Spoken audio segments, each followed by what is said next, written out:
Bem-vindos e bem-vindas à terceira edição do Webinar Internacional de Educação, nesse ano com o tema Estudar no Digital ou no Papel? O momento é muito oportuno, porque as escolas brasileiras, o governo brasileiro, nesse momento, cogita da possibilidade de proibir o celular em sala de aula. Então, nós estamos vendo aí a tecnologia entrando por todos os lugares e agora, aos poucos, as autoridades educacionais vão estabelecendo novos formatos, novos paradigmas. Nós temos hoje uma palestrante convidada, que é a Audrey, que é da Noruega, e temos também ainda as duas convidadas, a Sandra Escapim e a Tatiana Gouveia, duas pesquisadoras brasileiras do primeiro time aí. Esse evento é realizado pelo terceiro ano, é uma promoção, é uma realização da Revista Educação, da Abre Livros e da Tussides Brasil e América Latina. Conta com o patrocínio dos nossos parceiros FTD Educação e Suzano Papel e Celulose. A Revista Educação existe há 29 anos, completou no mês passado 29 anos, foi fundada e continua sendo dirigida por um grupo de jornalistas independentes que tentam levar para os educadores informações relevantes, isentas, sem nenhum viés partidário, político ou de grupos ou de empresas. Então, a gente tem orgulho de estar nos preparando para comemorar no próximo ano 30 anos de trabalho, eu diria que em prol da educação. Essa educação que vocês podem saber mais pelo www.revistaeducação.com.br, tá?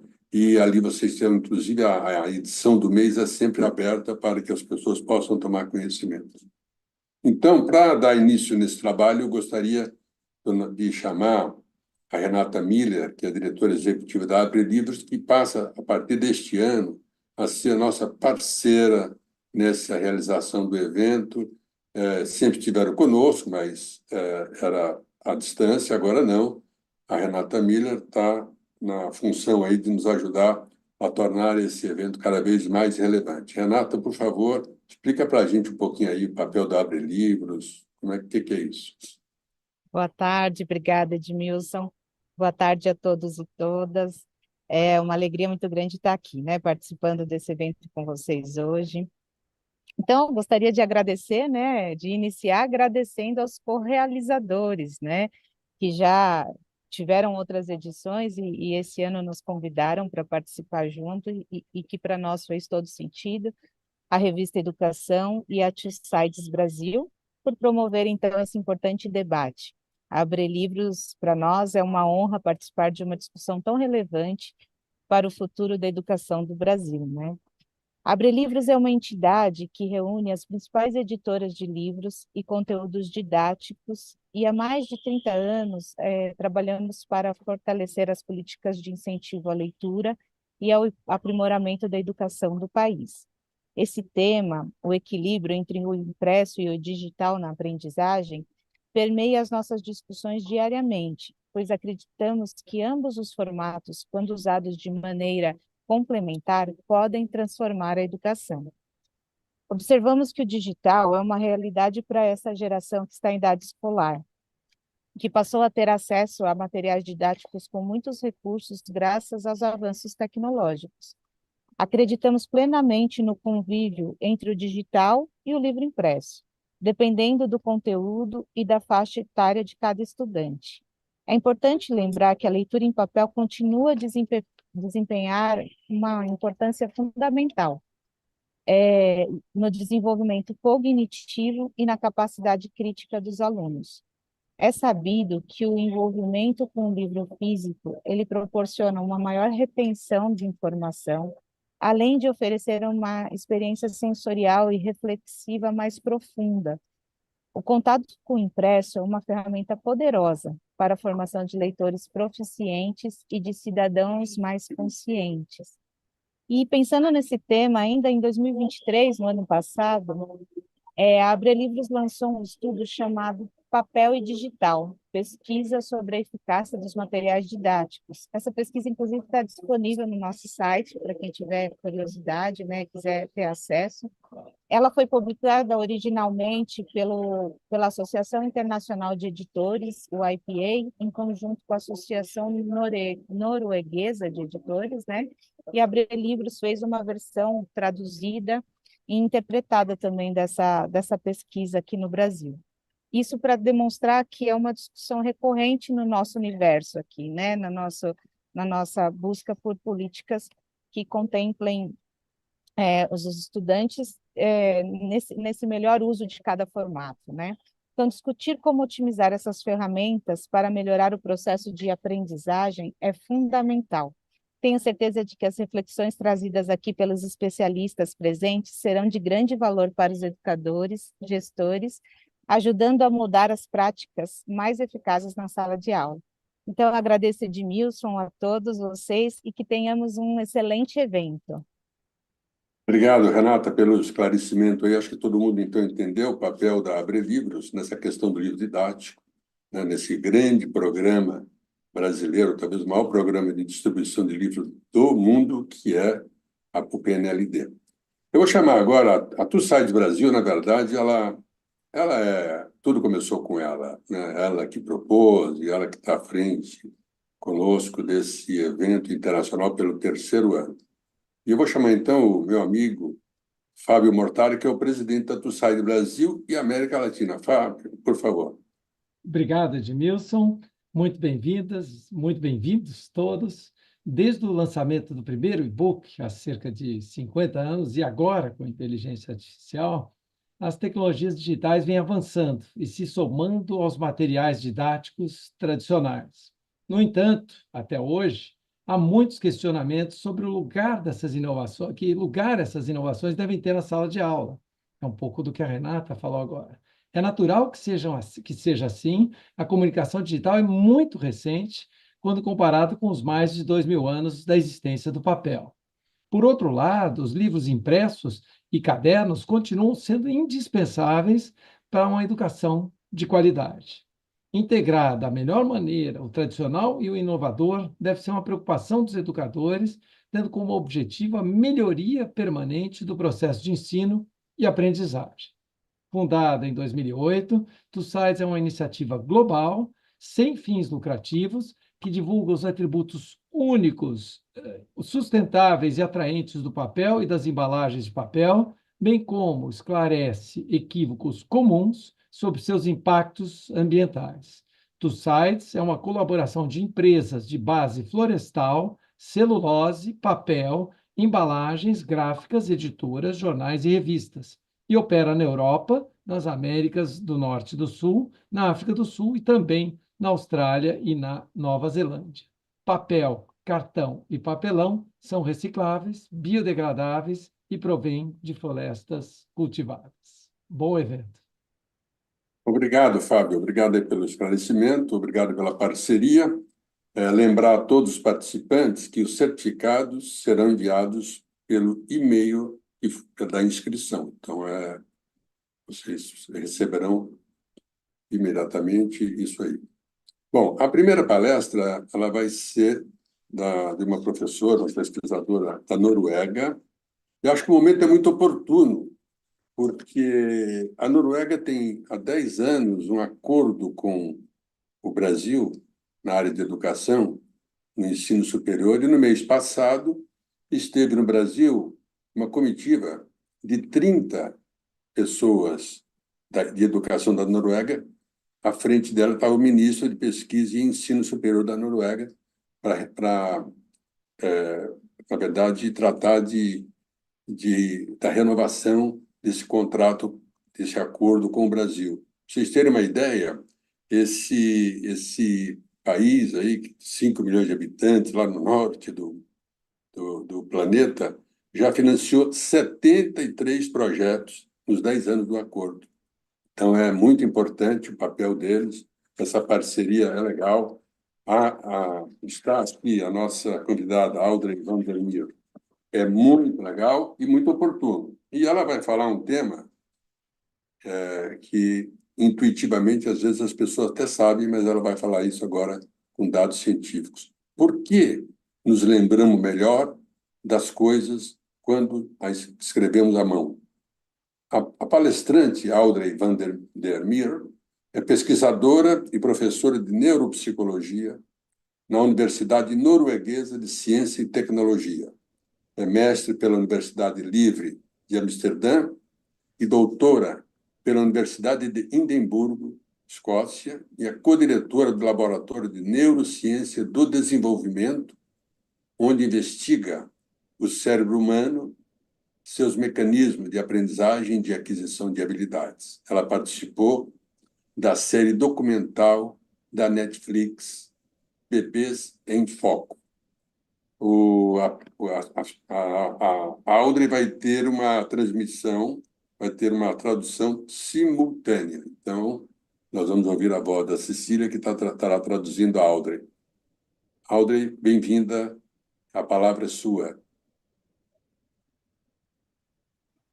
Thank you very much for this Muito nice grata por introduction. I'm essa really excited to be here. apresentação muito And I will start by gentil. Eu sharing estou my muito presentation. animada de estar aqui e vou começar compartilhando a minha apresentação com vocês. Yes, so my name is Audrey van der Meu Meer. nome é Audrey van der Meer, sou professora de neuropsicologia, trabalho no laboratório de neurociências, que juntamente com meu marido, And in the lab, we e no focus on laboratório development, learning and cognitive nós aging from a focamos lifespan em perspective, desenvolvimento e starting aprendizagem with e babies envelhecimento because they learn and cognitivo, develop so começando much com during the bebês, first porque eles 2 years of aprendem life. tanto, os bebês And aprendem 10 years tanto ago, nos this primeiro picture of ano me de vida. holding baby Esse Jacob aqui sou was eu há 10 published in anos a com o bebê financial Jacob, foi national publicado Norwegian newspaper, no and it had jornal the heading norueguês 1-year-olds nacional are e underestimated. dizia que And I said this os 10 bebês de years ago, ano and são I'm still saying subestimados. this today, Eu that we dizia have a isso tendency in our há culture 10 in the anos e eu West continuo to dizendo que nós temos underestimate uma tendência our no babies Ocidente a because subestimar we nossos assume bebês, that they are porque born with an presumimos immature que brain que and that nasceram com needs um time cérebro to imaturo e que precisa mature de and get tempo ready para maturar, to learn. amadurecer But e we ficar pronto para have this aprender. competing theory E nós that temos essa newborn babies teoria are born de with a que brain bebês ready to learn from recém-nascidos day one. têm, na verdade, And um in the lab, cérebro we have pronto para aprender several desde o primeiro projects dia. No laboratório, temos showing vários that newborn projetos babies are much mostrando que smarter than we think they recém-nascidos are são and muito that mais they can espertos do learn que from pensamos e day que one, podem that even the aprender fetus desde o in primeiro utero dia. E o is feto capable no of útero learning and também é remembering capaz de sounds and aprender e smells from lembrar the sons womb. e odores de dentro da barriga. Many people today Muita say that gente we hoje are our diz que brain. nós somos o nosso I prefer cérebro, to mas say eu that we prefiro are our dizer que body nós somos and that os nossos movement is the corpos e que o brain's language. So movimento many é a people linguagem think that we have a do brain cérebro. Muita to gente acha feel que and nós think, temos um but cérebro para more and more sentir e pensar, researchers mas nowadays mais e are mais agreeing with us pesquisadores that hoje our brain, we have a concordam sobre brain o fato de to que temos um produce cérebro para purposeful produzir movements and movimentos actions com and behavior. propósito, ações e And we know comportamentos. that E young sabemos brats que who are allowed to grow up camundongos in a gymnasium where que they have crescem em numa hiding places and academia hamster de wheels ginástica, né, com where they aquelas rodas, com there are locais para se tunnels and they can esconderem, com climb, túneis, e they eles have podem também much escalar. advanced Eles têm brains, much more cérebros muito mais developed in avançados their brains e as muito opposed to mais rats who grow up in ramificações traditional dendríticas cages. do que um rato So que we need to cresce numa gaiola help our tradicional. babies to Então, nós develop their precisamos brains ajudar by nossos allowing them bebês a to move their desenvolverem seu bodies cérebro, and to permitindo-lhes moverem explore the seu environment corpo around them. e explorar o ambiente em volta. So we do Então, these studies nós in the fazemos lab esses estudos no with laboratório a baby sitting in the com car um seat bebê wearing one of our sentado high aqui density EEG nets. numa These cadeira de nets carro, né, consist of 128 com esses sewn 128 together eletrodos, sensores, que captam a atividade elétrica produzida no cérebro em microvolts. Então, não é que estão mandando nada para dentro do cérebro, como o raio-x faz, mas eles captam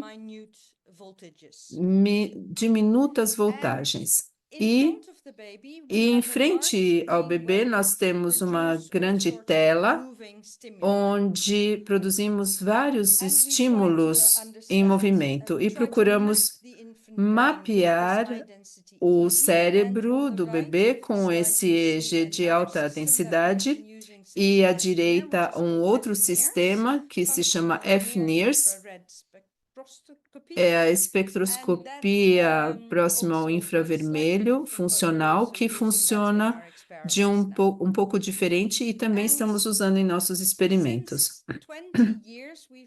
E há 20 anos já fazemos esse tipo de pesquisa em bebês e descobrimos que engatinhar dá um boost ao cérebro infantil. O que não é de surpreender tanto, porque se você só é capaz, como bebê, a ficar deitado nas suas costas, olhando para o teto, você não precisa de redes neurais avançadas que informam sobre direção, distância e tempo até colisão, por exemplo.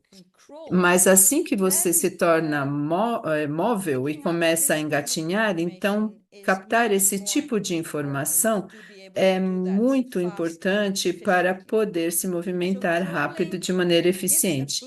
O engatinhar, então, dá esse boost no cérebro e por isso é importante permitir aos nossos bebês engatinharem o mais rápido possível.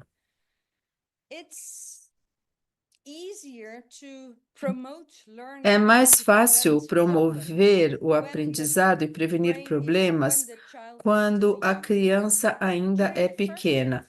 Durante o primeiro ano de vida, o cérebro dobra em tamanho e em peso. Então, durante o primeiro ano, e as células nervosas no cérebro aumentam em número, se tornam mais especializadas e fazem mais conexões entre si. E aí falamos de 1000 novas conexões por segundo durante os primeiros 2 anos de vida.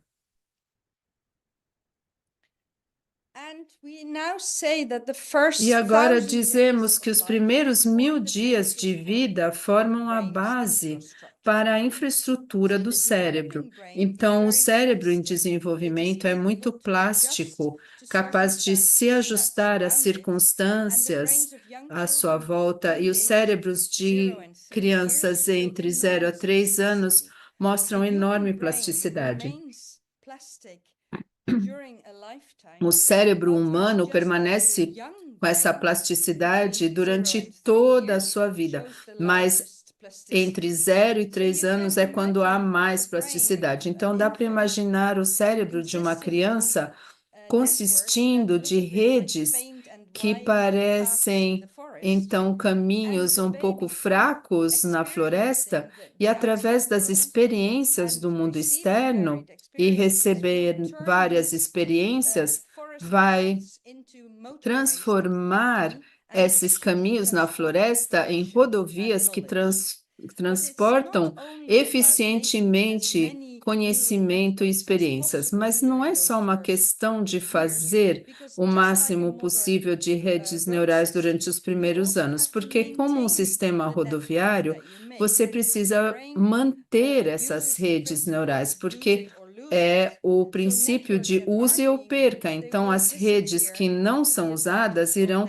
desaparecer em prol daquelas redes que são usadas. Então, aqui chegamos à grande questão. Por que nós lembramos melhor as coisas quando as anotamos à mão? Essa pesquisa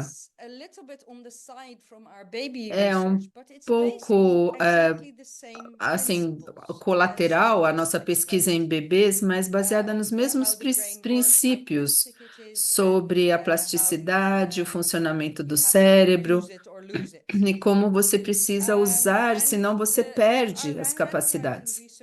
E essa pesquisa de escritura à mão foi baseada num estudo de 10 anos atrás por Müller e Oppenheimer, e eles escreveram um artigo e na pesquisa eles perceberam que a caneta é mais potente do que o teclado. Eles tinham um grupo grande de alunos de faculdade, dividiram esse grupo em dois. Metade do grupo ia anotar à mão com uma caneta, ou que ele assistia lá no TED Talk, e a outra metade anotaria no computador. E depois de assistirem vários TED Talks, então foi-lhes dado um teste e resultou que quando se tratou de conhecimento factual, os dois grupos, independente de em qual forma eles anotaram, eles tiveram igual desempenho. Porém, resultou que o grupo que anotou à mão teve melhor performance em perguntas conceituais. E isso não foi feito medindo o cérebro de nenhuma maneira. Foi só uma questão de comportamento e desempenho.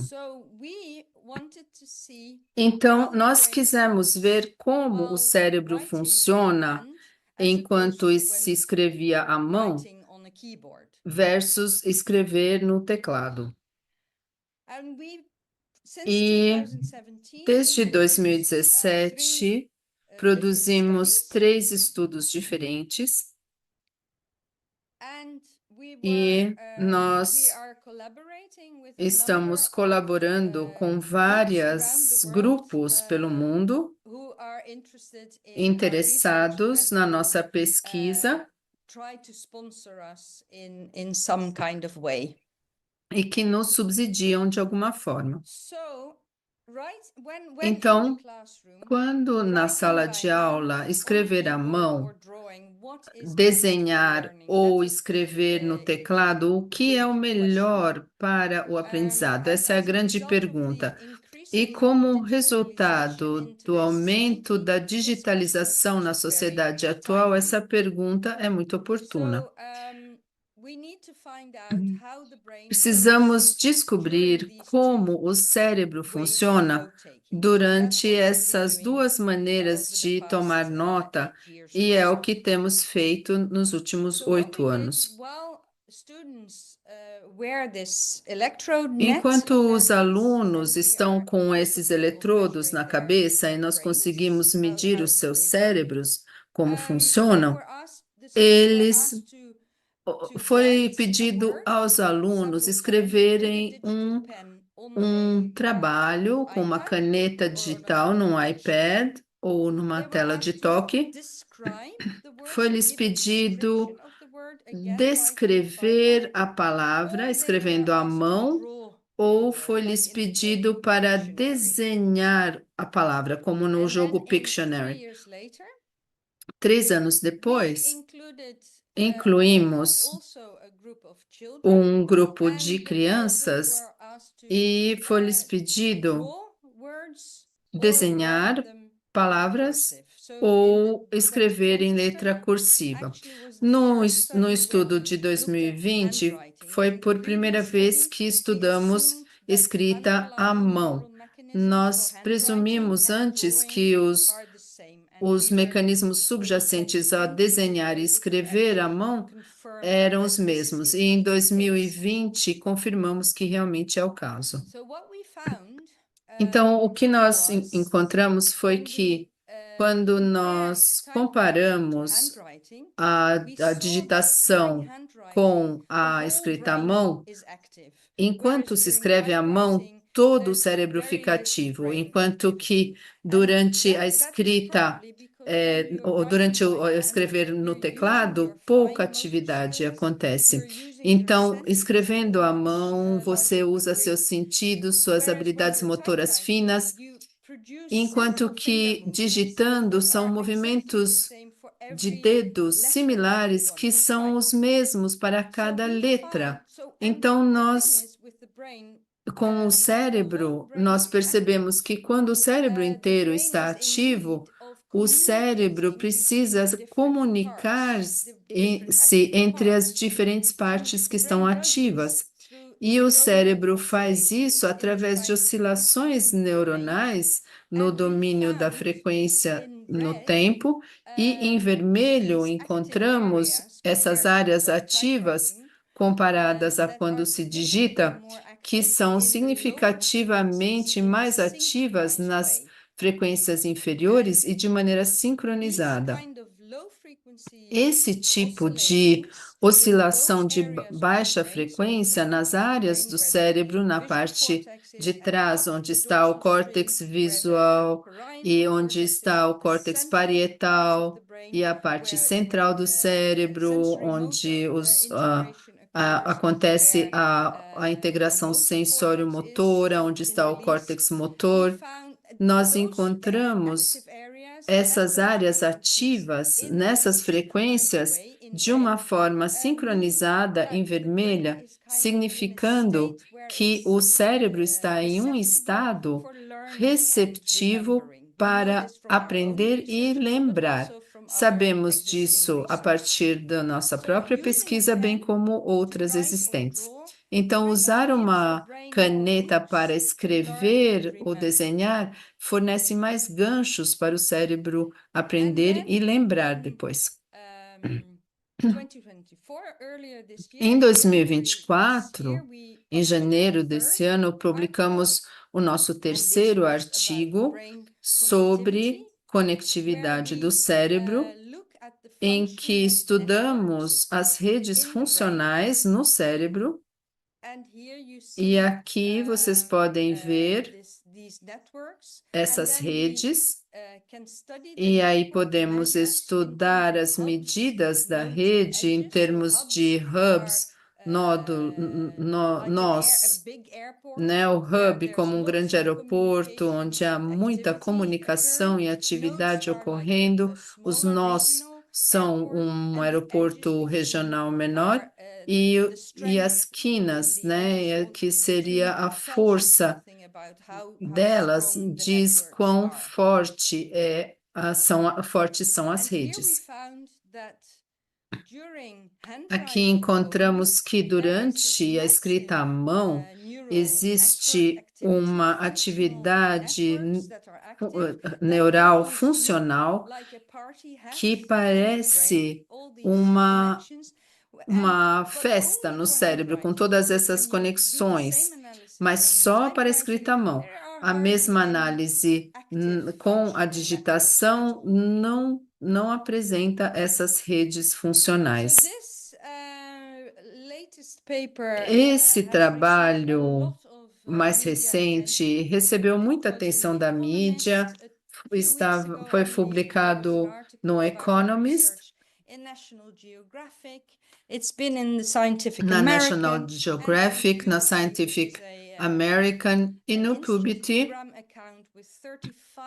que é uma conta Insta com 35 milhões de seguidores, e em poucos dias recebemos quase 400 mil likes. Então, por que escrever à mão deixa as crianças mais inteligentes? Bem, porque quando escrevemos à mão, é preciso usar as habilidades motoras finas para produzir letras no papel. E é uma tarefa difícil, e você também usa seus sentidos. Então, assim, usa todo o cérebro, versus quase não usando o cérebro quando você digita. que é um motor, em termos motores, é muito simples e você usa menos os seus sentidos e, portanto, o cérebro não precisa comunicar entre essas partes diferentes e, desta forma, não entra num estado que o deixa aberto para aprender e relembrar. Aqui eu vou mostrar um curto vídeo. Então, hoje, muitos alunos trocam a papel e caneta pelo teclado.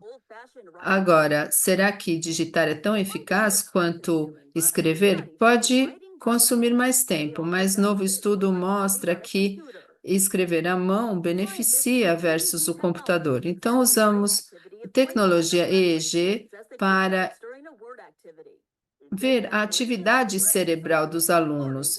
E aqui temos as regiões associadas com o aprendizado mais ativas, vis-à-vis digitando essa descrição. E então, desenhar ou escrever à mão promove uma mais profunda codificação da informação e também melhora a memória para nova informação, porque é uma experiência sensório-motora que realmente ativa mais o cérebro. Então, isso promove muito mais o aprendizado do que digitar.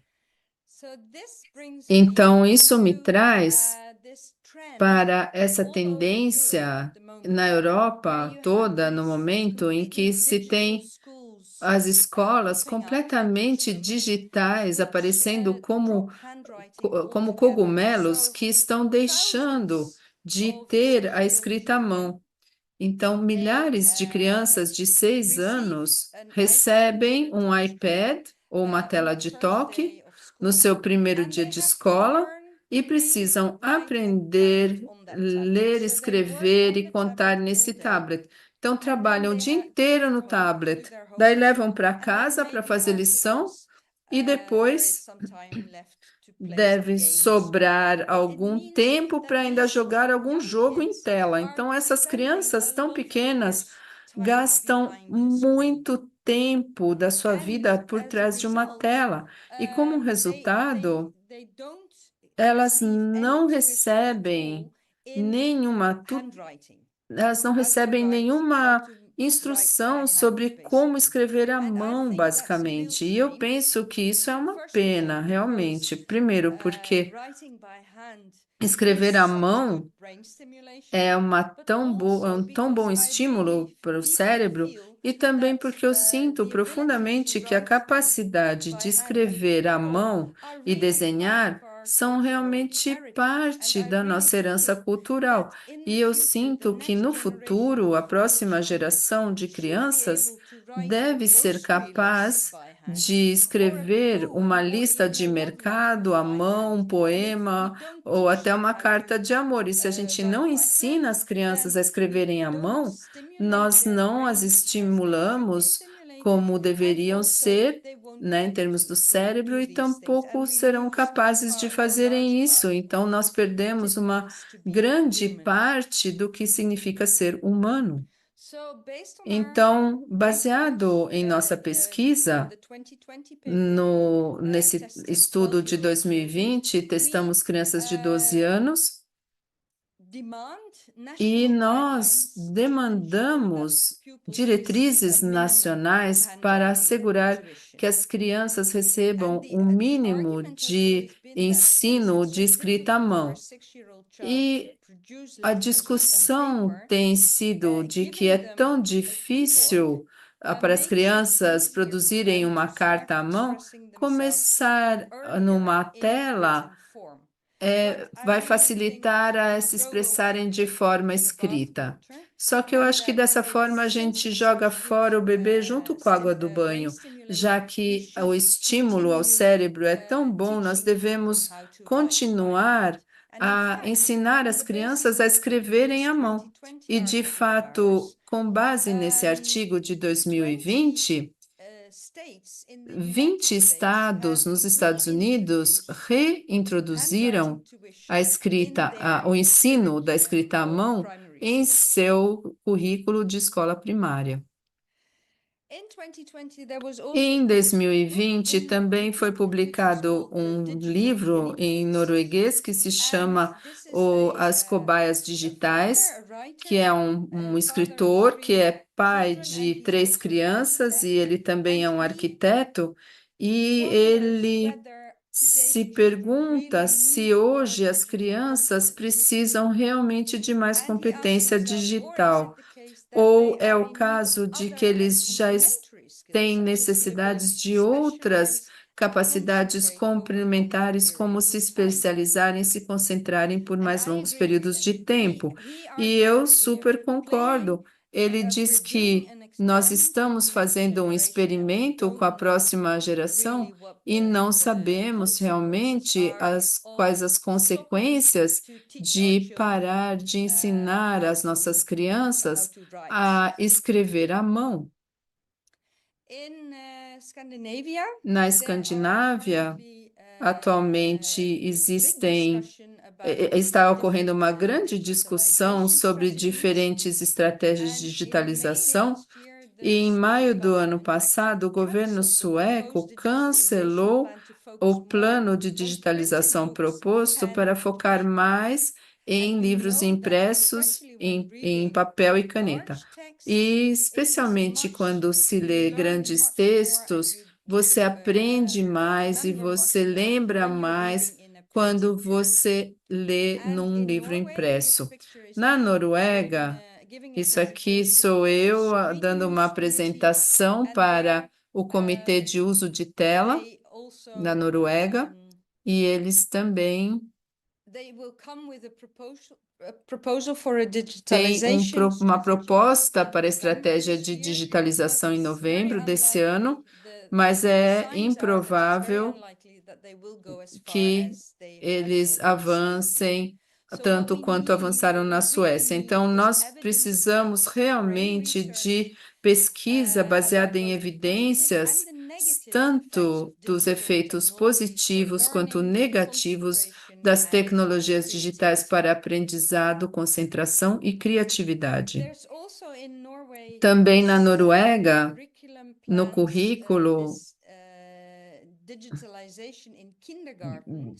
essa digitalização nos jardins de infância, e dizem que a prática digital do jardim de infância é para apoiar o brincar, a criatividade e o aprendizado. Mas há 2 estudos, um de 2022, que mostra que o brincar no jardim de infância se torna muito menos criativo quando as crianças usam tela. E um grande estudo japonês do ano passado, testado em 7.000 cuidados de bebê e criança, mostrando que as crianças que usam tela reduzem a comunicação e habilidades motoras.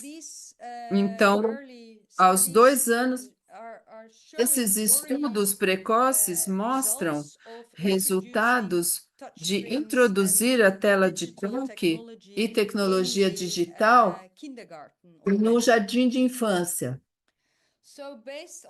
Então, baseado nesses estudos e na minha própria pesquisa, eu me preocupo muito quando eu vejo esse tipo de imagem de bebês pequenos absortos por trás de uma tela.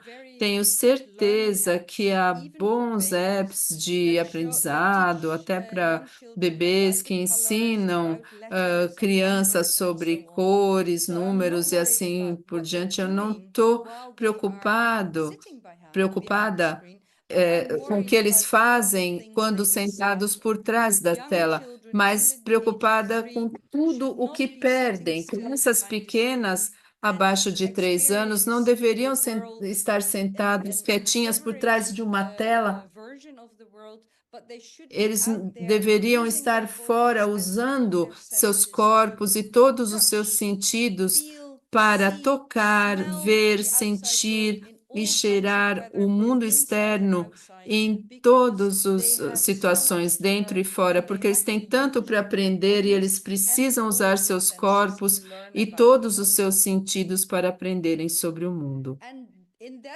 E nesse sentido, a OMS concorda comigo porque dizem que bebês abaixo de 1 ano não deveriam ter nenhum tempo de tela, isso inclui TV, celular, iPad e assim por diante, e também devem ser fisicamente ativos na forma de tempo de barriga, então espalhados, né, por 30 minutos ao longo do dia. E quando os bebês abaixo de 2 anos estão sentados, não deveriam ficar parados restritos, né, por mais de 1 hora. Então, sentados num carrinho, num assento de carro.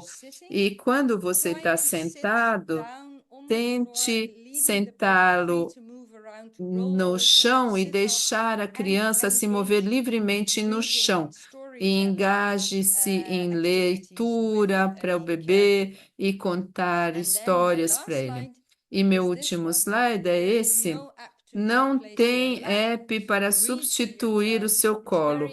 Leia para sua criança. A leitura é uma atividade muito maravilhosa, mesmo com bebês pequenos que são inteligentes o suficiente para entender o que você diz. E uma pesquisa na Noruega do ano passado mostra que 1 entre cada 3 pais não leem ou leem muito poucos livros para os seus filhos. E, em um certo sentido, isso significa que 2 de 3 pais leem regularmente, mas 1 em cada 3 não. E eu penso que é uma pena, porque a leitura é uma atividade tão boa e importante para o desenvolvimento de linguagem da criança e também para desenvolver o interesse da criança pela leitura. Isso vai depender de quanto foi lido para ela. Então, é aqui que eu termino.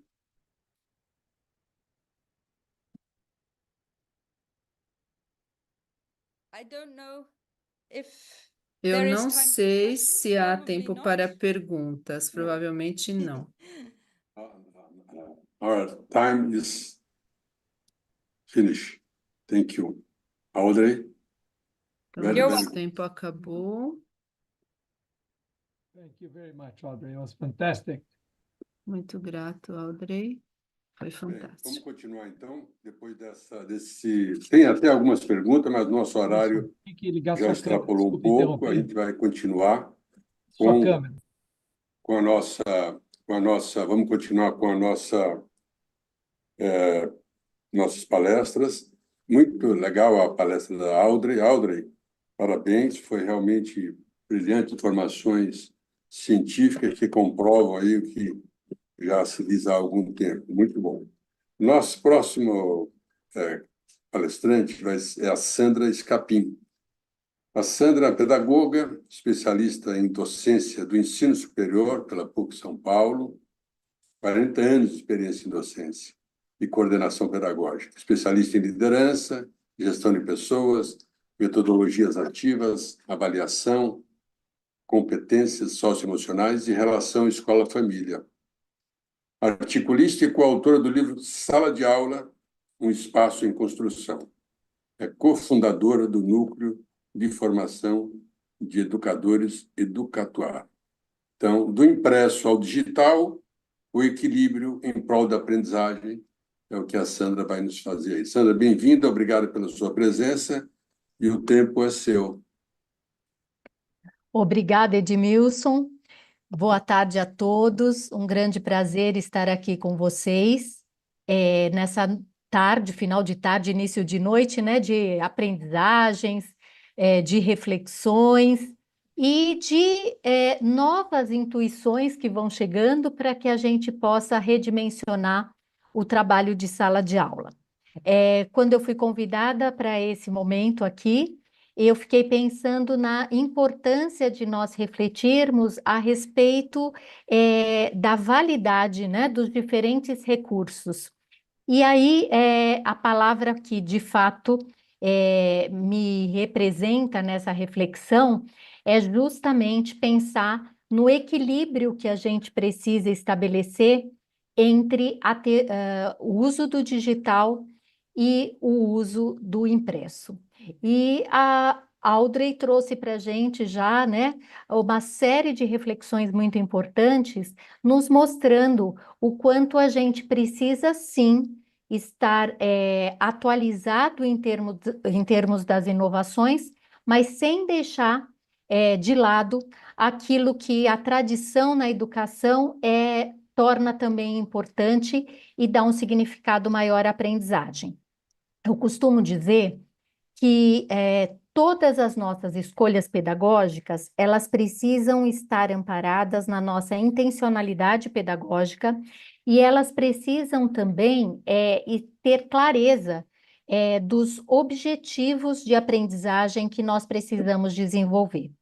Então, é fundamental que o professor, na sala de aula, ele saiba exatamente quais são os objetivos de aprendizagem em cada faixa etária que ele deve desenvolver, para que a partir daí ele faça a escolha adequada dos diferentes recursos, das diferentes estratégias. É fato, na verdade, que nós temos agora pesquisas muito atualizadas da neurociência, trazendo que o recurso impresso, ele de fato desenvolve uma série de habilidades muito importantes para a aprendizagem significativa dos alunos. Habilidades ligadas à compreensão, à fixação e análise crítica, né? Mas isso tudo nós precisamos trabalhar de modo que nós não nos esqueçamos que as tecnologias estão aí, né? Nós já estamos na fase da inteligência artificial generativa. Então, o próprio relatório da Unesco, agora de 2023, sobre a tecnologia da educação, nos trouxe várias reflexões mostrando o quanto a tecnologia tem impactado as diferentes áreas do conhecimento. E não é diferente na educação, né? E é improvável, como diz o texto, que a educação seja igualmente relevante sem as tecnologias digitais.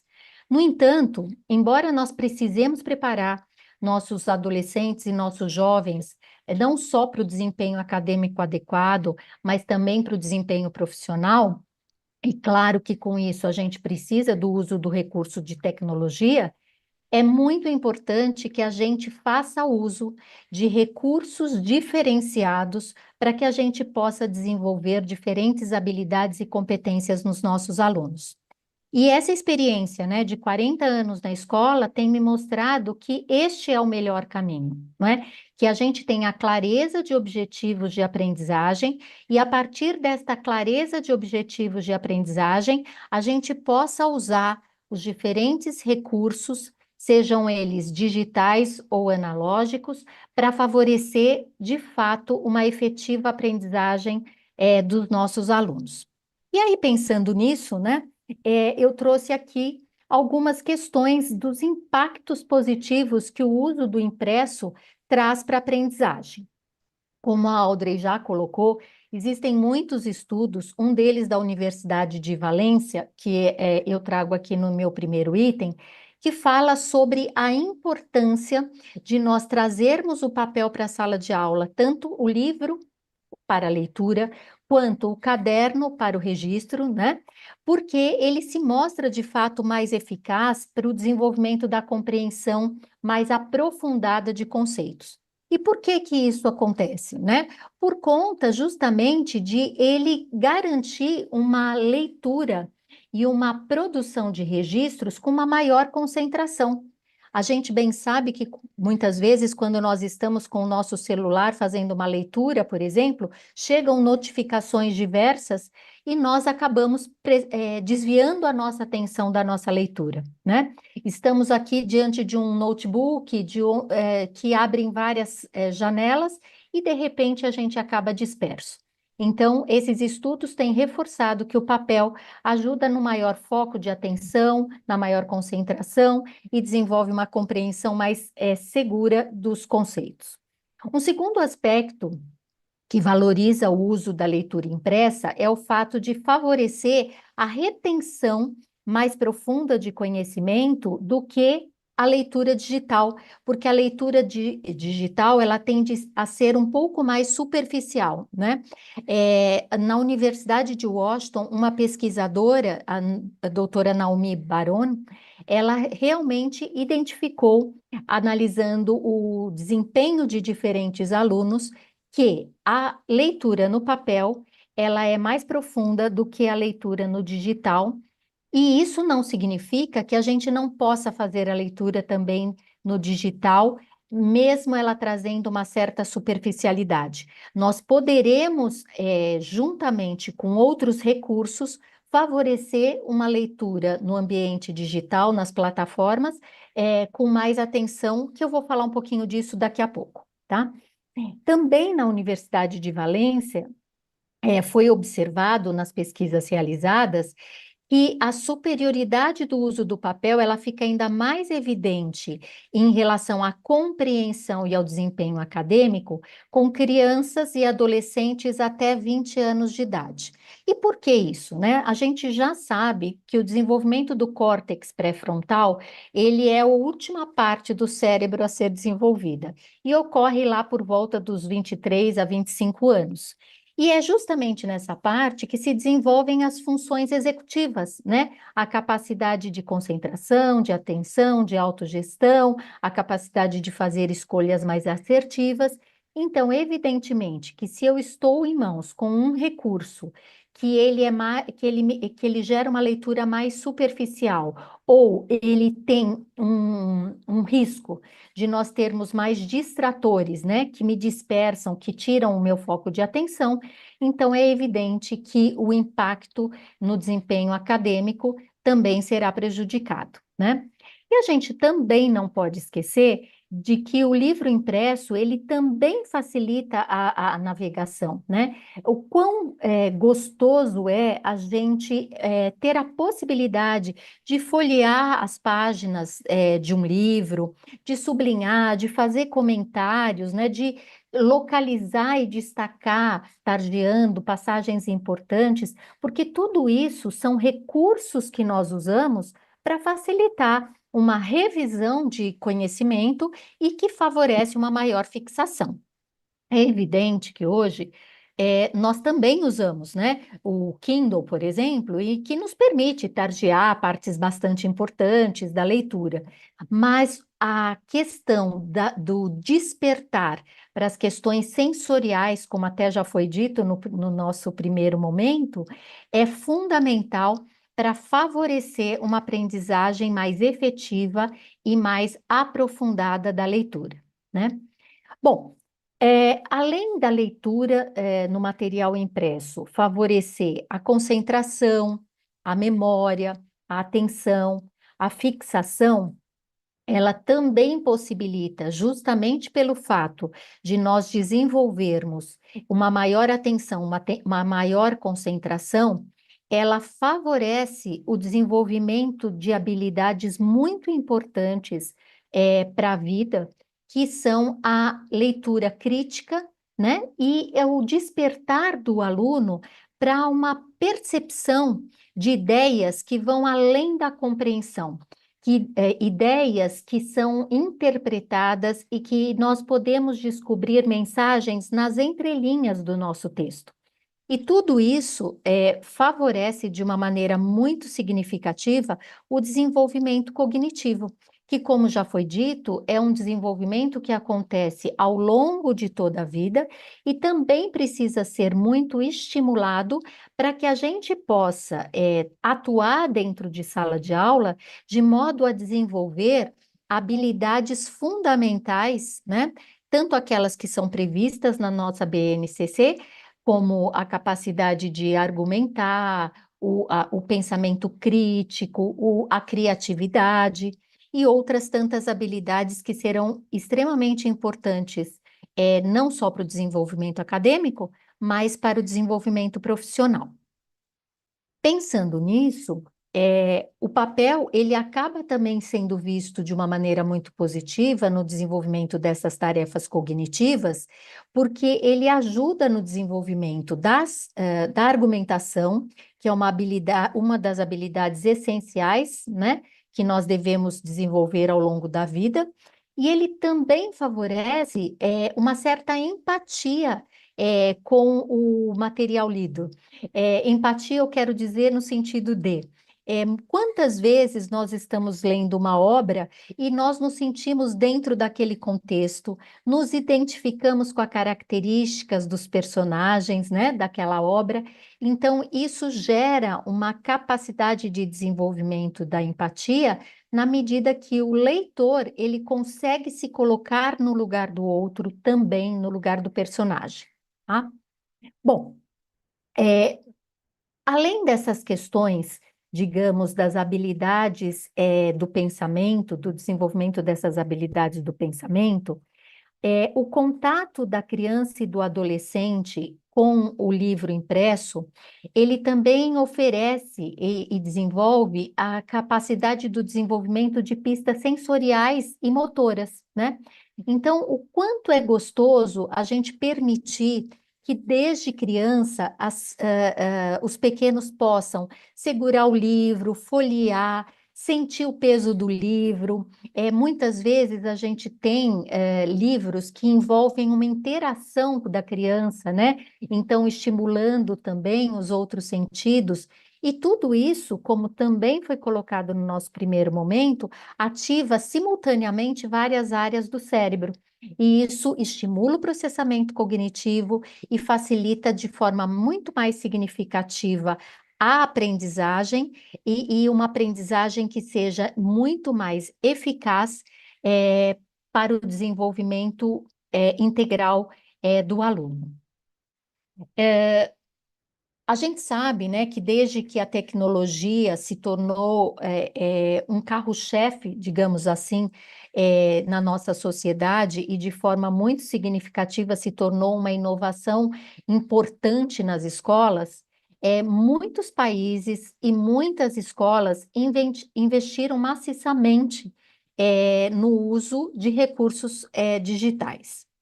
E como a doutora Audrey falou, no estado sueco, eles foram um dos países que mais investiram, mas agora eles estão também fazendo um movimento de volta, né? E estão investindo na reintrodução dos livros impressos em sala de aula. E essa não é uma iniciativa isolada, né? O doutor Christopher Willard, de Harvard, desenvolveu uma pesquisa e mapeou que as escolas de elite também têm trabalhado nessa reintrodução dos livros impressos. E hoje a gente sabe que muitas editoras, eu inclusive aqui no Brasil trabalho com algumas editoras, elas têm trabalhado justamente com o equilíbrio, usando não só a plataforma digital, mas também o livro físico. Então, a gente, enquanto educador, precisa sim estar continuamente se formando, né? Aprendendo cada vez mais tudo aquilo que a neurociência tem a nos oferecer, para que a gente, de fato, traga a inovação para a sala de aula, não como um modismo, né? Não como um recurso para demonstrar um poder de persuasão à família para matricular o filho, mas para que a gente faça uso das tecnologias, sejam elas quais forem, de modo positivo para o alcance de uma aprendizagem efetiva e assertiva, né? Além desse movimento nos diferentes países, foi publicado recentemente, se não me engano, agora em 2023, uma matéria em que o PISA avaliou alunos na faixa de 15 anos e que aqueles alunos que tinham o hábito de fazer leitura em livros impressos, eles alcançaram por volta de 49 pontos a mais na prova de leitura do que aqueles que só tinham o hábito de desenvolver a leitura nos livros digitais. Então, vejam o quanto isso tem impactado. E aí eu volto a insistir, né? O quanto é muito importante que a gente trabalhe com equilíbrio. Nós não precisamos seguir um único caminho. É preciso que nós diversifiquemos para que, a partir de cada recurso, a gente desenvolva as habilidades que ele tiver de melhor, né? Bom, como eu trouxe aqui, como eu estou dizendo, existem uma série de benefícios do uso do livro impresso para o desenvolvimento da leitura crítica reflexiva e para uma aprendizagem mais efetiva. Em contraponto, nós temos um impacto do uso do recurso digital, do livro digital na aprendizagem. E como eu tenho defendido, né, a questão do equilíbrio do uso dos recursos, eu acredito que também seja possível que nós trabalhemos em paralelo essas duas abordagens. E, além disso, eu também acredito que, de posse do uso de recursos digitais para a leitura, a gente possa oferecer propostas de trabalho que possam atenuar alguns problemas da leitura digital. Então, por exemplo, se no caso da leitura impressa eu tenho maior concentração, maior aprofundamento, maior compreensão e interpretação, e na leitura digital pode ocorrer uma leitura mais superficial, justamente por conta dos distratores que podem me influenciar nesse processo de leitura, né? E isso pode comprometer a minha fixação e a minha compreensão. É fundamental que as plataformas digitais tragam uma interação maior do aluno com a ferramenta.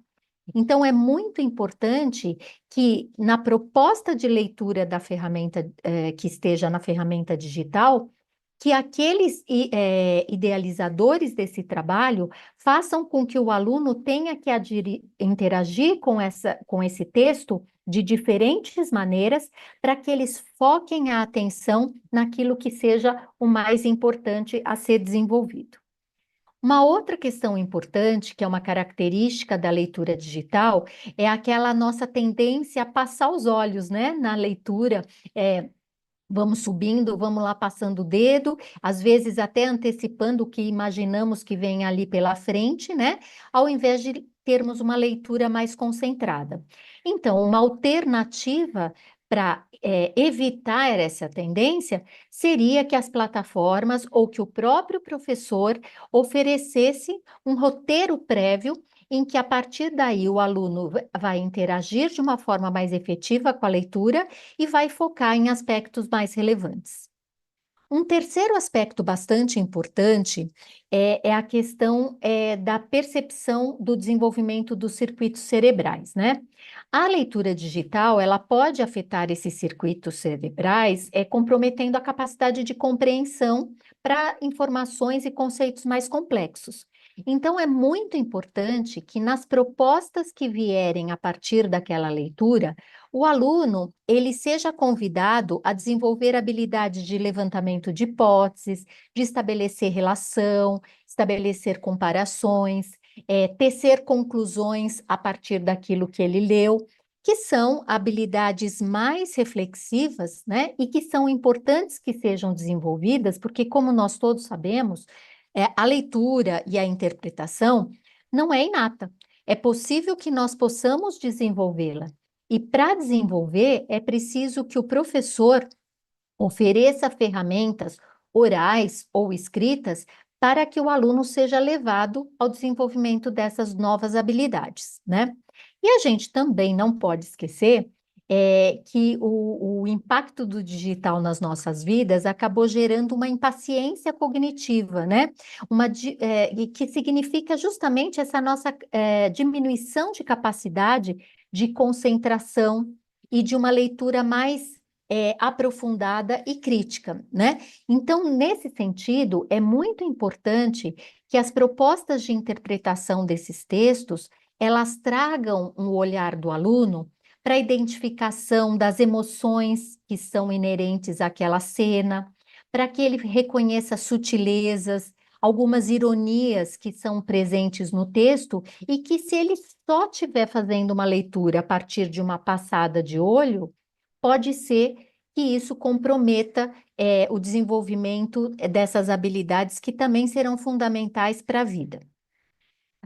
Então, pensando nisso, né? Então, vejam, trabalhar o equilíbrio do instrumento impresso com o recurso digital implica que o educador, que os autores, seja do material didático impresso ou seja do material didático digital, eles invistam na qualidade desse material, invistam numa curadoria muito profunda, significativa, que garantam uma experiência de aprendizagem cada vez mais enriquecedora, mais engajadora e mais alinhada com os objetivos de aprendizagem que nós pretendemos desenvolver.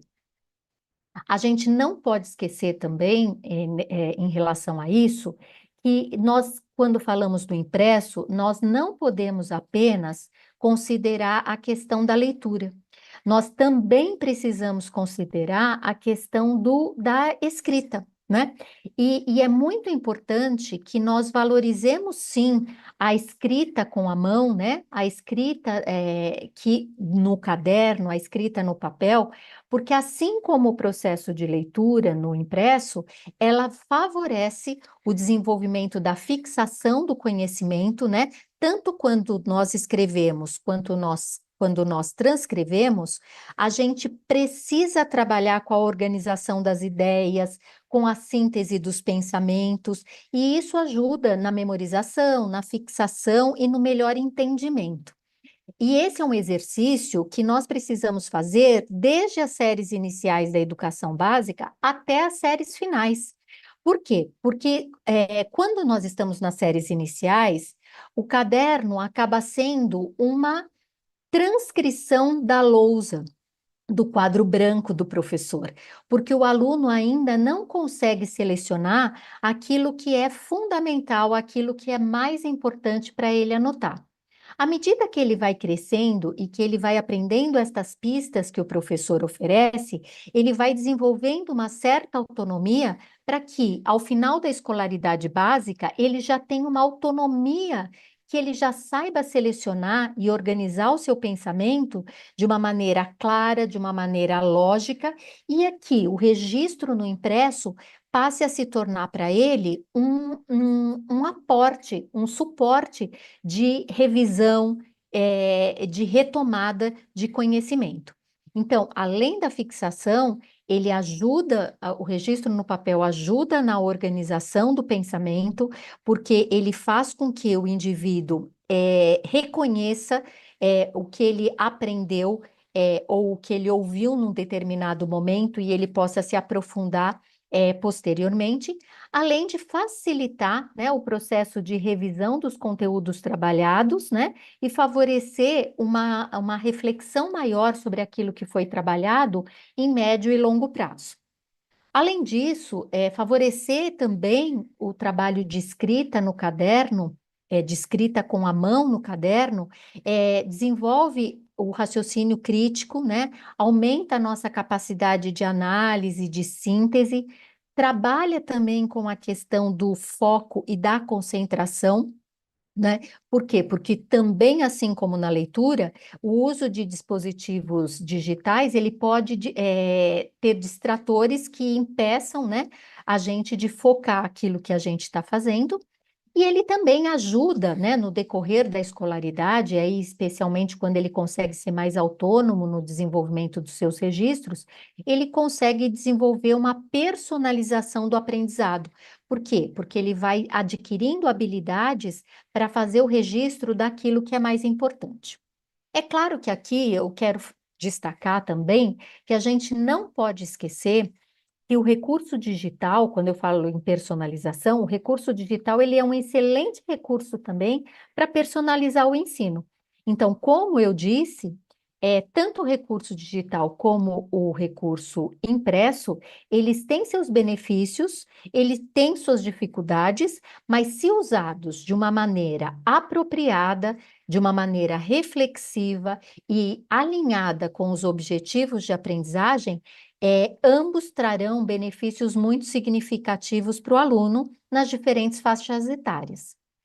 E aí, então, a gente já está indo aqui para os minutinhos finais da minha fala, né? Eu entendo que o futuro da leitura, ele pressupõe um equilíbrio efetivo, essencial e indispensável entre o impresso e o digital. Nós não podemos perder a oportunidade de estimular também, além daquela leitura e daquele registro para aprendizagem conceitual e para o desempenho acadêmico, a gente não pode perder a oportunidade de oferecer recursos variados para o desenvolvimento da leitura por prazer, né? Eu acredito que todos nós que estamos aqui nesse webinar sabemos o quanto foi importante a gente ter tido a experiência de circular pelas livrarias, né, que infelizmente estão se tornando mais escassas, né? E muitas vezes escolher um livro pela capa, ou depois de ter folheado, ou depois de ter lido a contracapa ou a biografia do autor, e o quanto isso nos despertou o gosto pela leitura, né? Então, é importante que a gente não perca isto de vista, apesar da crescente inovação da tecnologia. No que diz respeito aos livros digitais, a gente não pode esquecer que a produção desse material, ela precisa tornar cada vez mais o aluno protagonista da sua aprendizagem. Ela precisa ser uma produção digital que garanta a interatividade e o engajamento do aluno com a leitura.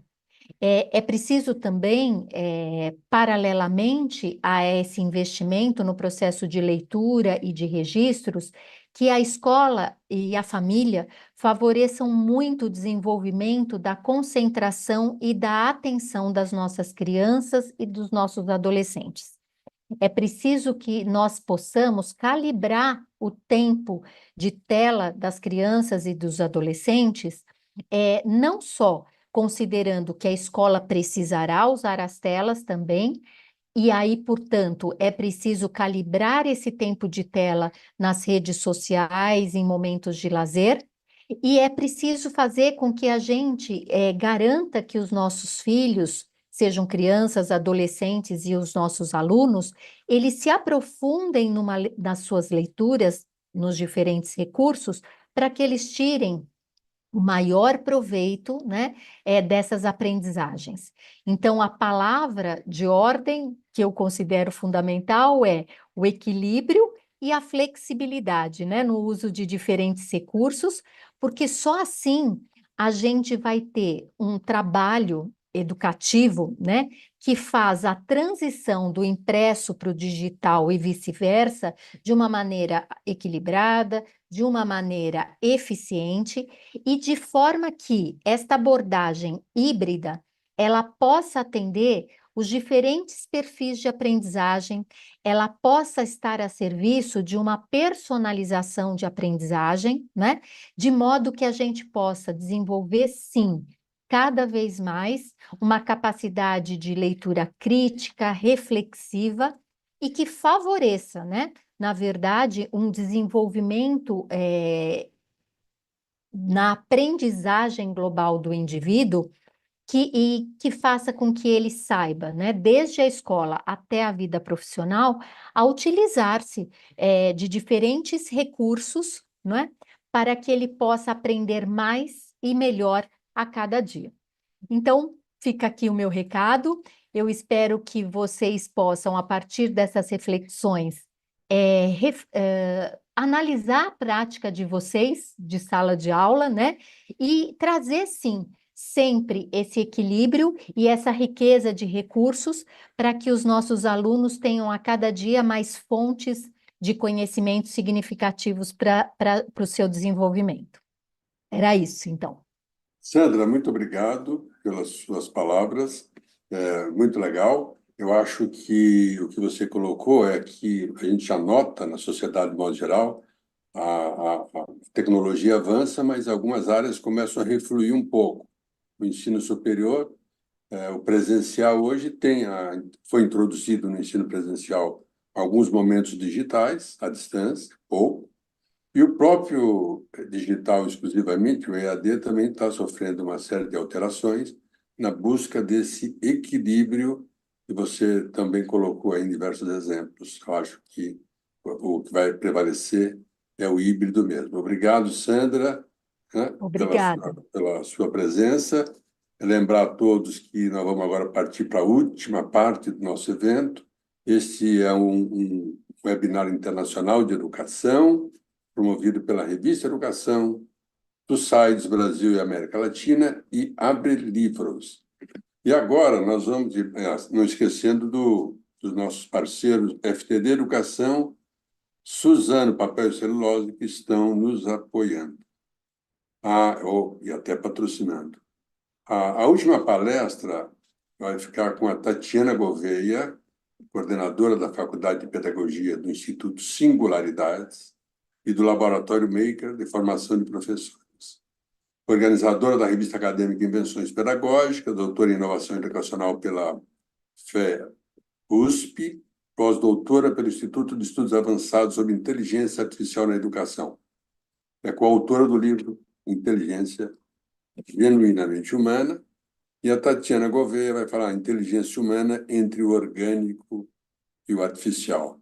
Boa tarde, Tatiana, bem-vinda e obrigado pela presença. Muito obrigada, Edmilson. Um prazer enorme estar com todos vocês aqui. Na sequência da palestra da Andrew e da Sandra, foi muito bom escutá-las. Pretendo também trazer contribuições, agora uma perspectiva um pouco mais histórica e cultural para esse debate tão relevante. Então, agradeço o convite de falar um pouquinho para vocês num momento que todas as escolas estão tomando suas decisões, fazendo escolhas importantes. Então, muito obrigada pelo convite. Vou compartilhar agora minha tela. E também trazer meus livros, né, de apoio, meus livros físicos de apoio, para falar um pouquinho com vocês sobre a inteligência humana entre o orgânico e o artificial. Para começar um pouquinho essa história, eu queria retomar um momento da história da humanidade, que é a nossa cultura oral, que a gente nunca perdeu, mas que teve um momento, um longo momento da nossa história, em que ele foi predominante. Essa cultura oral, passada de geração para geração, transmitindo todo o nosso acervo, o nosso conhecimento, os nossos aprendizados individuais e coletivos. E depois de uma longa fase da história da humanidade vinculada à cultura oral, né, principalmente por narrativas, por histórias que a gente ia contando um para os outros, a gente entrou numa outra fase da humanidade, que é a da cultura escrita. E essa parte da cultura escrita, ela trouxe uma revolução para a nossa forma de conhecer, de aprender, de transmitir conhecimento. Eu gosto bastante desse livro, para quem quiser se aprofundar um pouquinho mais nessas temáticas, que é o livro do Peter Drucker, Uma História Social do Conhecimento. Nesse livro, ele conta um pouco da ideia de como foi se estruturando um pouco tanto a imprensa quanto a popularização do papel, a difusão dos conhecimentos. Então, ele vai contando como o conhecimento estava vinculado também a um tipo específico de recurso, de plataforma. E, não menos importante, a gente tem o papel da escola nessa transição entre a cultura oral e a cultura escrita. E a escola, ela é fundamental nessa transição, porque quando a gente está falando da cultura escrita, a gente não está falando unicamente da leitura de livros, que pressupõe, sim, uma habilidade específica, um desenvolvimento intelectual específico, mas também da apropriação dos sujeitos pelo ato da escrita, em sermos autores, em sermos produtores de conhecimento. Isso marca uma característica muito específica dos nossos tempos, em que somos autores e não apenas leitores do mundo, né? Então, a escola tem esse papel fundamental de, ao estar estabelecida ao redor do mundo todo, conseguir viabilizar que essa cultura seja compartilhada e difundida de forma única na nossa história. No finalzinho da minha tese, em 2016, tem um trechinho em que eu já faço um esboço do que é possível, talvez, a gente chamar de uma cultura multimediática, ainda como uma hipótese, se é isso mesmo que caminharemos, né, por um novo processo de compreensão do que é a cultura, de como a gente transmite cultura e como nós nos fazemos sujeitos também a partir destas novas formas de conexão e de distribuição da informação, do pensamento e, portanto, da constituição de quem nós somos, pensamos e criamos. Então, eu vou me aprofundar um pouquinho mais nessas várias etapas, olhando principalmente para a escola, nesses movimentos. Eu acho que é interessante a gente pensar que a escola ela é feita de artefatos. Esses artefatos marcam, datam a história da educação, a história da escola. E aqui é um exemplo desses artefatos. Antes da gente ter a popularização do papel, a gente tinha esse tipo de material auxiliando no processo de aprendizagem dos alunos. Mas vamos pensar como que um professor e um estudante vivenciam essa escola no momento em que esses são os nossos recursos. A gente, por exemplo, não consegue documentar o trabalho do nosso estudante. A gente consegue olhar aquela produção naquele momento. Mas se depois de 2, 3 meses ela já tem alguma variação, alguma diferença, eu não tenho ali um registro permanente que me permita fazer essa comparação. Então, o ser professor neste momento histórico é muito diferente do ser professor quando a gente tem, por exemplo, o advento do papel, que foi uma tecnologia que revolucionou o fazer docente e a cultura escolar. Então, a gente sempre teve artefatos educacionais que marcam esse fazer, mas o papel foi emblemático como tecnologia para a educação. Então, a gente teve uma mudança na cultura escolar. Hoje, se a gente olhasse para as nossas escolas, seria impensável falar de uma escola, falar de um processo de aprendizagem que ignorasse essa tecnologia chamada papel. Por quê? Porque ela tem uma base que nos permite registrar, melhora ali, alimenta a forma de memória, como as palestras anteriores trouxeram, mas existe uma documentação, um registro pedagógico que permite avaliação processual, que traz registros para o próprio ambiente escolar, né? Vamos pensar, por exemplo, o que são as obras de artes ali, enfeitando todas as nossas escolas, nossos corredores, os trabalhos que os alunos desenvolvem ao longo do semestre, que vão sendo expostos nas salas de aula, e que isso é significativo para esses estudantes, como produtores, como estudantes, como pessoas que estão se desenvolvendo neste ambiente cheio de recursos, cheio de estímulos. Os professores também observarem como isso está se dando no processo de aquisição do conhecimento, e as próprias famílias, que também encontram ali um momento de articulação, de conversa, de estímulo aos seus filhos. Então, essas crianças, quando param no corredor, mostram para a mãe, para o pai o que eles estão fazendo, o trabalho que eles fizeram. Existe toda uma troca cultural muito simbólica e significativa em cada um desses momentos, em cada um desses encontros.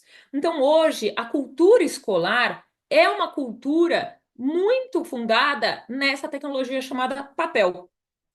E, como consequência também desta cultura baseada nessa tecnologia, a gente tem a leitura e a escrita, né? O domínio da leitura e da escrita se torna fundamental para a compreensão do mundo e para a construção do pensamento.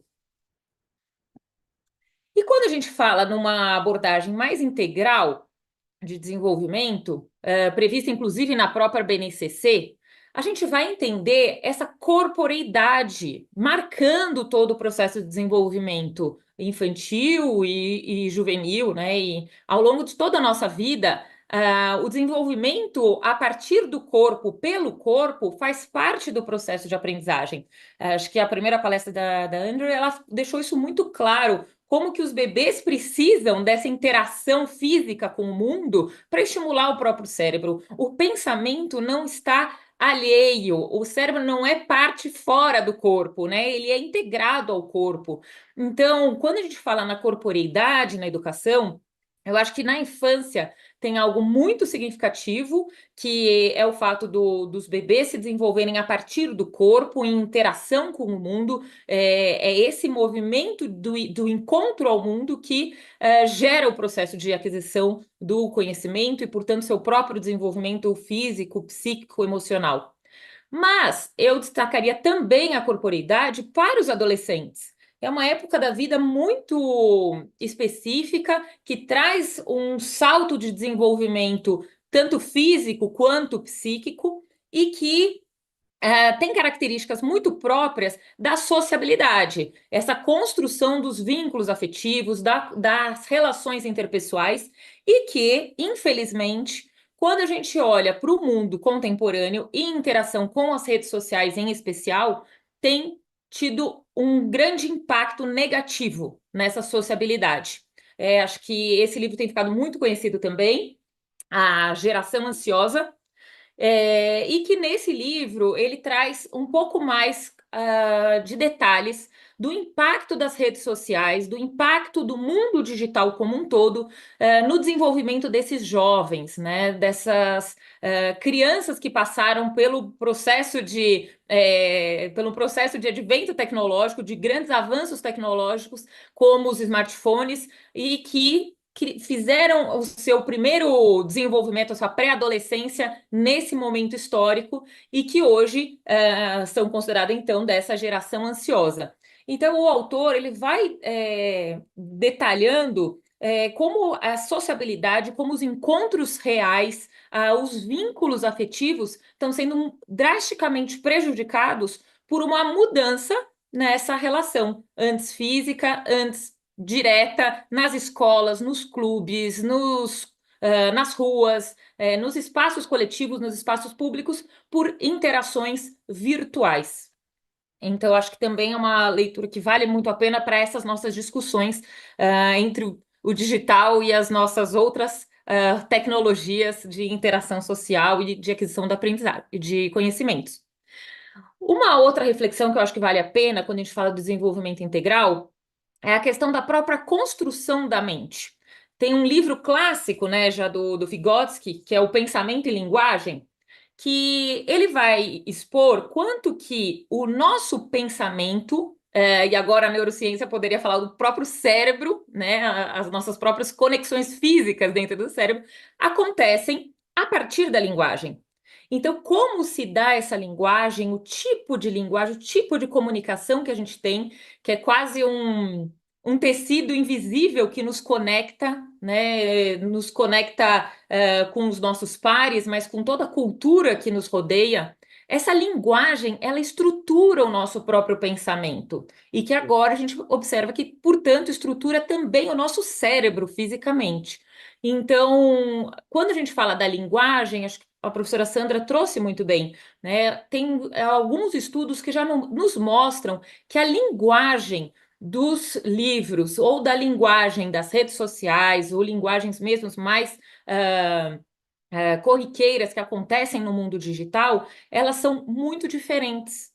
A gente está passando por um processo de mudança da nossa linguagem, não só a redução do número de vocabulários que a gente domina e que utiliza cotidianamente, mas também da nossa capacidade de interpretação de textos, a nossa capacidade de compreensão de textos complexos, e que nos permite, por exemplo, o desenvolvimento do pensamento crítico. Talvez hoje uma das habilidades mais essenciais para a vida neste mundo, com tantas informações, com tanta disputa por verdades. Então, eu acho que os tipos de linguagem, ela permite esse desenvolvimento da mente e por sua vez, também a nossa capacidade de olhar e pensar criticamente. E por fim, mas não menos importante nesse aspecto, queria também trazer esse ponto que a professora Sandra trouxe sobre a empatia. Um livro também que ficou muito conhecido e maravilhoso, O Cérebro no Mundo Digital, da Mary Wolf.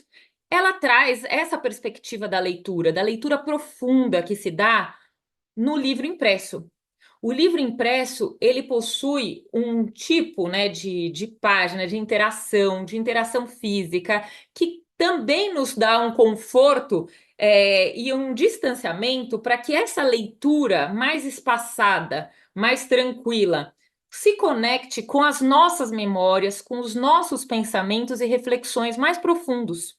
E que se não fosse esse espaço, essa possibilidade de nós dialogarmos ao mesmo tempo com o texto, esse texto sendo muito superficial, rapidamente observado, não dá tempo das sinapses acontecerem e conectarem aquilo que está sendo lido, ou que por hora ainda é externo a nós, àquilo que é já constitutivo nosso. E quando a gente consegue essa conexão do que é de fora com o que é nosso, é o lugar em que a gente se desenvolve. É aquilo que gera incômodo, é aquilo que gera conforto, é aquilo que impacta o conhecimento, atrelando esse conhecimento ao afeto, às emoções. E é nesse momento que a memorização vai acontecer, e mais do que a memorização, é quando a gente tem a nossa capacidade de ter empatia por essas várias histórias, por esses vários sujeitos muito alheios à nossa própria vida, alheios aos nossos próprios contextos. Então é um momento em que a gente pode se expandir enquanto ser humano. A empatia é a nossa cola social. É o que fez a humanidade chegar até hoje aqui. É esse vínculo que a gente tem um com o outro. A partir do momento que a gente objetifica o outro, que a gente perde a nossa capacidade empática, a gente se torna cada vez mais indivíduo, incapaz de se comover, de se sensibilizar com o outro e, portanto, também de viver em sociedade, de passar por processos democráticos, de escuta, de construção coletiva de saber, construção coletiva de um mundo mais justo e ético para todos. Então, a leitura não é algo menor na construção dessa sociedade. O tipo de leitura não é algo menor. Então, aqui são só alguns aspectos desse desenvolvimento integral, né? Não vou também conseguir me ater a muitos outros, mas recomendo bastante essas leituras. E então entramos nessa nova fase, que todas as escolas aqui estão também debruçadas, que é uma fase que a tecnologia passa a ser digital. Então, ela, além de carregarmos historicamente todas essas outras tecnologias, incorporamos também as tecnologias digitais no nosso mundo. E aqui a gente fala de uma cultura multimediática, né, que combina a oralidade, a escrita, a visualidade, expandindo essas formas de comunicação e aprendizado, o que é incrível, porque a gente tem formas diferentes de aprender, conteúdos diferentes, que mobilizam os estudantes de formas diferentes. Então, termos essa possibilidade, né, de mandar um vídeo que complementa com texto, que tem um jogo, que gera uma possibilidade de exercício, que tem uma interação em sala de aula, que volta para casa, que volta para uma plataforma. Então, essa dinâmica toda só vem a contribuir, vem potencializar o aprendizado como um todo. Mas a gente também pode pensar que essas novas tecnologias nos trazem outros desafios, né? A professora Lúcia Santaella, da PUC, tem textos muito provocativos, como esse do Neo-Humano, em que ela vai analisando essas mudanças tecnológicas também como mudanças antropológicas. Então, quando a gente fala de que a gente está alterando o nosso dia a dia, seja do professor, seja do aluno, a gente está olhando para a tecnologia dentro da sala de aula. Mas essa tecnologia, paralelamente, está alterando as nossas formas de nos relacionarmos no mundo como um todo, as nossas formas de aprender, as nossas formas de trabalhar, as nossas formas de tomada de decisão, as nossas formas de compra. Então, todos esses aspectos da vida humana estão sendo impactados pela tecnologia. E, portanto, essa mudança passa a ser uma mudança antropológica. Quem nós somos hoje como ser humano é muito diferente, enquanto experiência, né, humana, de 1000 anos atrás.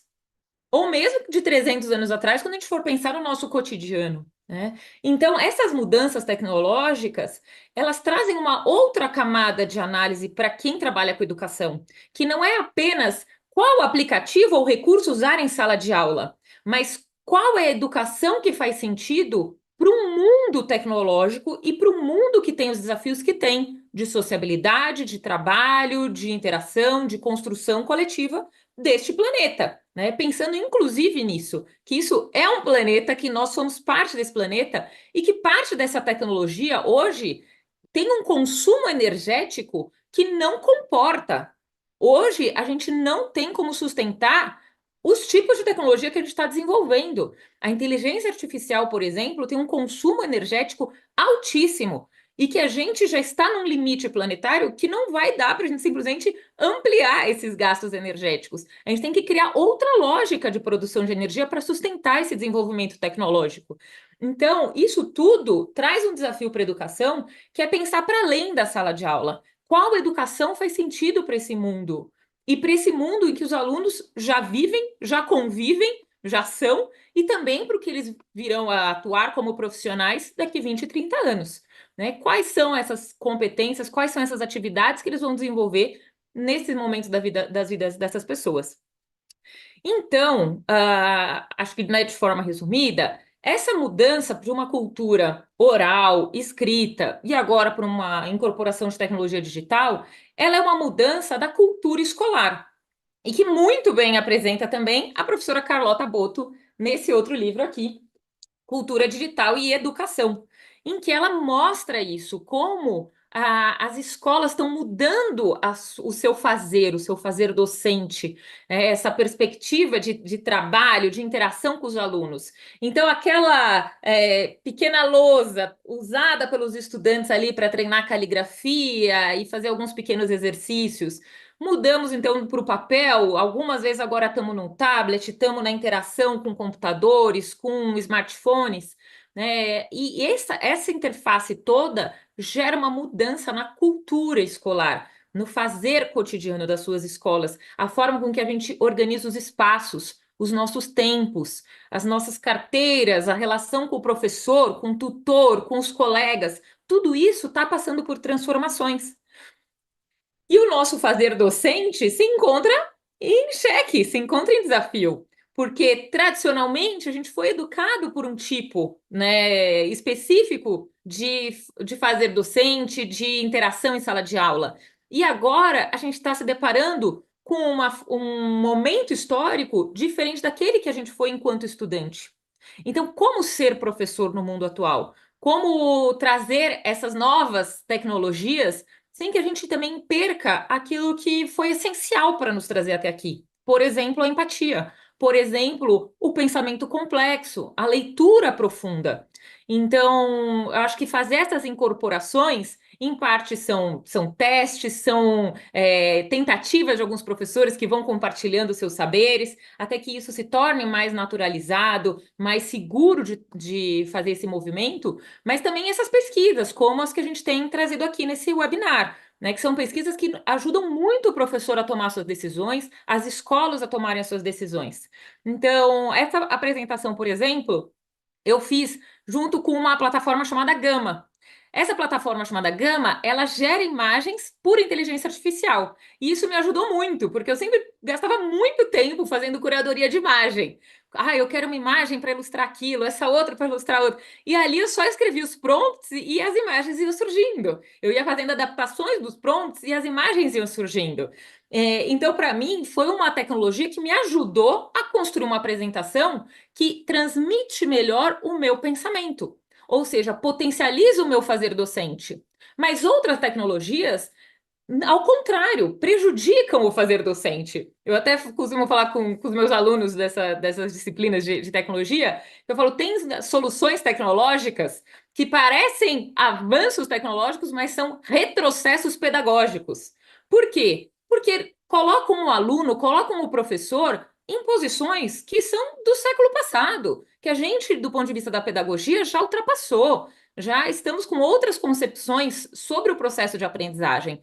Então, não é possível que a gente crie soluções tecnológicas, aplicativos que têm uma cara, uma roupagem muito moderna e que, na verdade, estão ali reduzindo esse processo de aprendizagem, né? Trabalhando ali numa lógica de bonificação, de vínculo, de estímulo à aprendizagem com base em prêmios, e não no melhor, que é a aquisição do conhecimento. É o contato direto com esse saber que alimenta o estudante, que o constitui. E isso é o vínculo mágico que tem na educação. Não é ganhar a estrelinha quando a gente termina de fazer um exercício, né? Então, como construir soluções tecnológicas que potencializem esses trabalhos todos, ao invés de prejudicar o fazer docente e o processo de aprendizagem do próprio estudante? Então, essas reflexões eu acho que são ainda muito instigantes e estão aí sendo construídas. Eu acho que a gente tem um desafio que é o ser humano em desenvolvimento entre esse mundo orgânico e o digital. Aqui eu trago essa imagem em que aparentemente essas crianças estão juntas aprendendo, né? Mas qual é o nível de interação dessas crianças? Elas estão interagindo entre si ou intermediadas por uma tecnologia que é um foco único, que limita a criatividade, limita esse estímulo, essa conversa, esse diálogo entre eles, né? A educação acontece ali, nas trocas, na sociabilidade. Então, essas reflexões precisam ser feitas. Para finalizar, os meus livros impressos que eu fico falando aqui, para vocês verem como eu gosto mesmo dos livros impressos. Eu leio muito digitalmente, mas qualquer livro bom a gente tem que ler no impresso.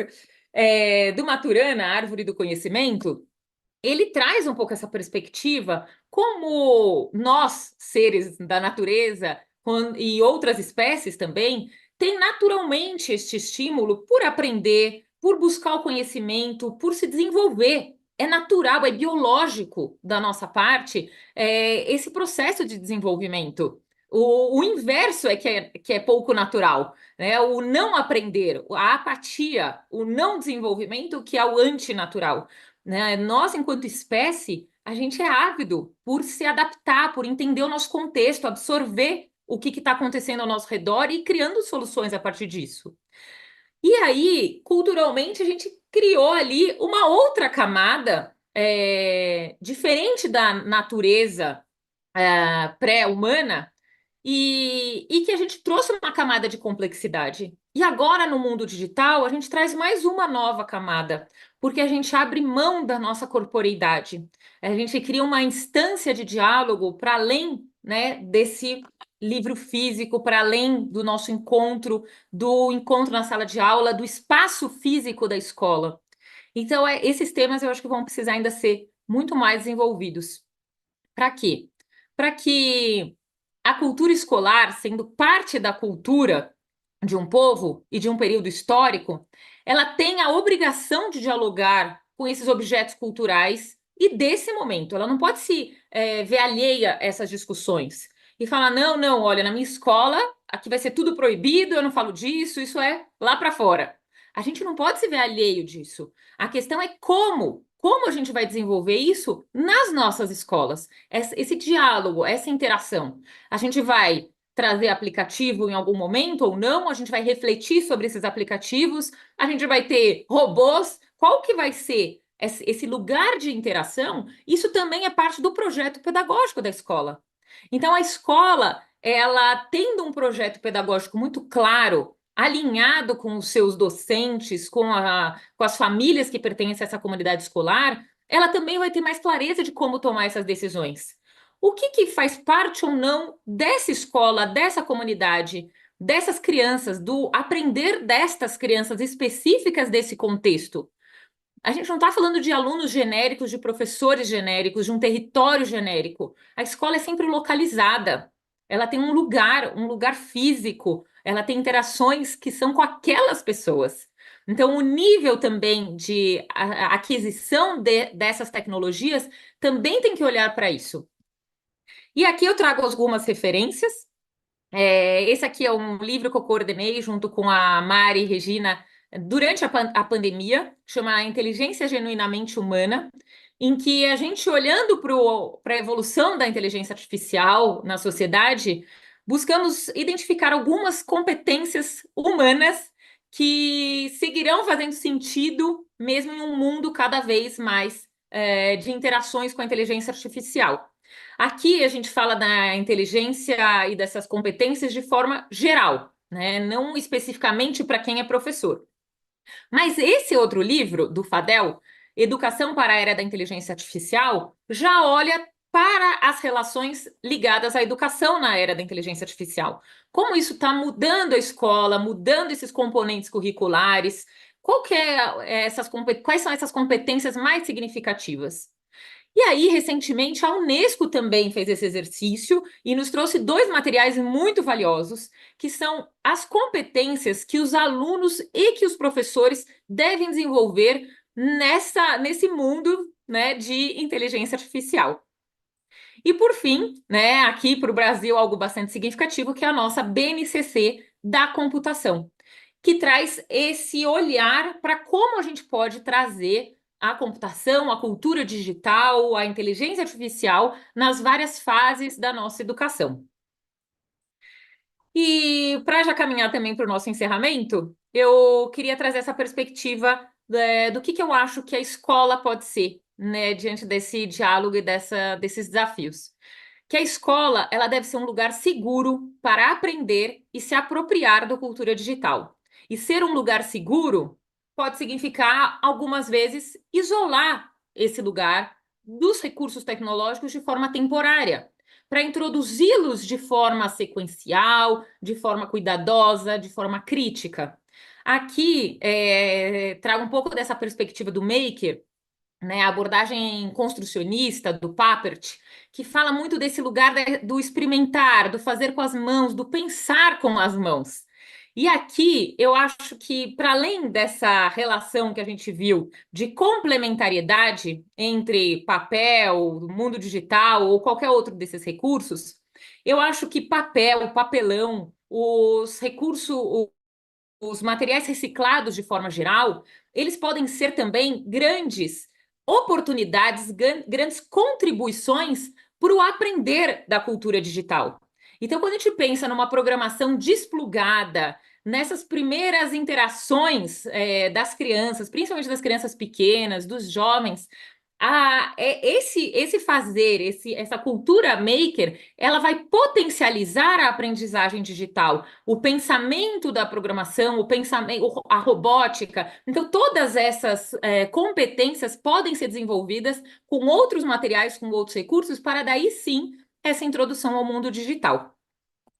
Para que, né, a nossa inteligência humana, que é um sistema orgânico e complexo, que se desenvolve a partir dessas interações com o mundo, para que a gente consiga fazer essas escolhas que vão moldar o nosso futuro, vão moldar o futuro da inteligência humana, né? Como a gente viu ao longo dessa trajetória histórica, a nossa mente está sendo alterada a partir dessas interfaces. Então, para que a gente consiga garantir que ao tomarmos as nossas decisões individuais e coletivas, a gente amplie o potencial humano, ao invés de nos reduzirmos a seguidores ou caçadores de likes. Muito obrigada pela atenção de todos vocês e a gente segue em contato. Obrigada. Tatiana, obrigado. Obrigado pela sua presença. Excelente, excelente o papo com você. Os participantes elogiando as 3 palestrantes, parabenizando a curadoria, porque, na verdade, quando você assiste as 3, a gente fica com uma visão bastante completa. O que permeou todas foi sempre a importância da leitura do livro físico, desde a Audrey, que colocou ali uma criancinha ali de bebê já folheando um livro para sentir o peso, aquela coisa toda. E aí alguns leitores lembraram, né, que as livrarias desapareceram, as megas stores, mas está surgindo muita livraria de bairro, muitos empreendedores estão tentando seguir por um caminho alternativo, e a gente tem hoje cantos de leitura por várias regiões do Brasil, de São Paulo particularmente, muito forte. Então, acho que é um novo caminho que o livro começa a trilhar e chegar na mão das pessoas, onde a gente pode, inclusive, se inspirar. Então, livro, leitura, você acentuou muito bem, né? Desenvolvimento do pensamento crítico, que é o que vai nos distinguir, e a busca das várias verdades, como você bem colocou. Então, nós encerramos esse webinar internacional de educação, Abre Livros, Rede de Educação, TUSAIDS Brasil e América Latina, que foi patrocinado pela FTD Educação e pela Suzano Papel e Celulose, e contou com apoio institucional de várias instituições. É uma sopa de letrinhas, de tantas abreviações, que estão no site, eu vou pular. Então, agradecer a todos, a equipe que durante um ano todo trabalhou para isso, e dizer que no próximo ano a gente fala de novo o 4º encontro internacional, e provavelmente já está trabalhando nisso, será antecipado para o 1º semestre, quem sabe em abril. Obrigado a todos que ficaram aí até o fim, que nos apoiaram com a presença, e vamos contar com outros. E para mais informações sobre educação, www.revistaeducacau.com.br. Obrigado e um grande abraço a todos.